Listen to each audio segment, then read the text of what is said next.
भारतीय क़यादत नरेंद्र मोदी के लिए शहबाज शरीफ का वाज़ेह पैगाम।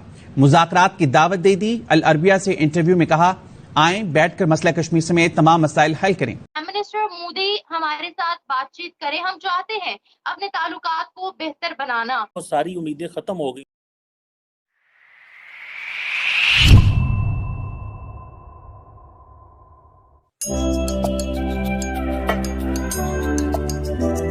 उज़ैर, लव और hate for India? I will go for love. Against Pakistan को देखें तो पाकिस्तान के अंदर जो कि पॉलिटिकल क्राइसिस हैं और जो यूथ हमारी है पाकिस्तान के अंदर, उन लोगों को अपॉर्चुनिटीज़ नहीं मिल रही। इंडिया के अंदर अगर आप देखें तो इंडिया के अंदर जो यूथ है वो लोग उनको प्रमोट कर रहे हैं। इंडिया क्या कर रहा है? इंडिया अपनी पॉलिटिकल इश्यूज़ को सेकंड नंबर पर रख रहा है, अपनी यूथ को, अपनी डेवलपिंग अथॉरिटीज़ या अपनी डेवलपिंग प्लान्स को फर्स्ट प्रायोरिटी पर रख रहा है। तो क्यों ना हम ऐसे कंट्री को फॉलो करें, ऐसी कंट्री से लव करें जो हमसे कई गुना आगे बढ़ चुका है। अगर इंडिया को हमने इसी तरह हेट करना है यार कि वो हमारे बॉर्डर पे है या ये है ये वो है, हेट करने की वजूहत होनी चाहिए। लेकिन ये है कि फ़िलहाल मेरे पास इस टाइम लव करने के जो परसेंटेज है या जो वजूहत हैं वो ज़्यादा हैं। Thank you. जाहिर है 75 सालों से हमारे सियासतदानों ने इंडिया से हेट करने के अलावा और कुछ नहीं किया और इस हेट रेट में हमें कुछ हासिल भी नहीं हुआ। बिल्कुल ऐसे ही है, बिल्कुल ऐसे ही। अब हम लोग टीवी चैनल खोल लें तो हमें सिर्फ पॉलिटिशियंस यही बताते हैं कि यार इंडिया ने ये कर दिया, वो कर दिया, वो कर दिया। लेकिन सोशल मीडिया के दौर में जब हम अदर प्लेटफॉर्म पर जाते हैं तो हम लोगों को फिर पता लगता है कि यार इंडिया कितना प्रोग्रेस कर चुका है।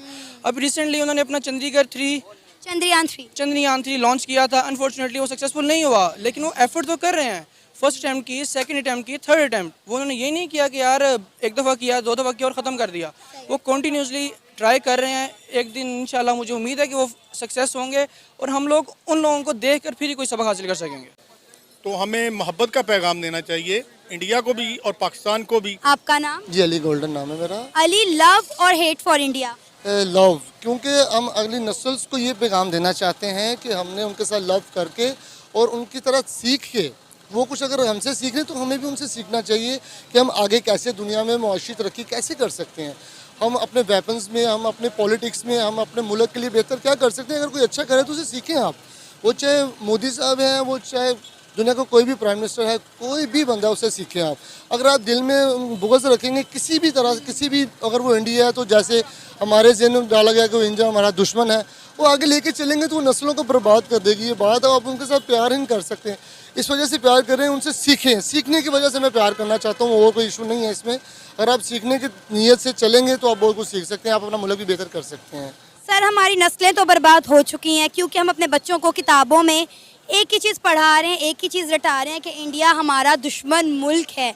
तो अब आप देख लें कि ऑलरेडी हमने नफ़रत का बीज अपनी नस्लों में बो दिया हुआ है। लेकिन इस बीज को ख़त्म भी तो किया जा सकता है ना। मेरा जो पैगाम है वो लव का है, क्योंकि हम अगर लव नहीं करेंगे तो जो हम तक जो नस्ल चली है, इसका जो ज़हन हमने लेके चले हैं, यहाँ तक इसको क्लोज़ कर देना चाहिए।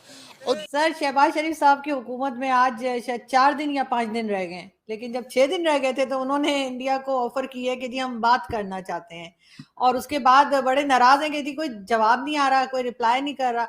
आपके ख्याल से क्या उनको इस वक्त बात करनी चाहिए थी? मेरे ख्याल में ये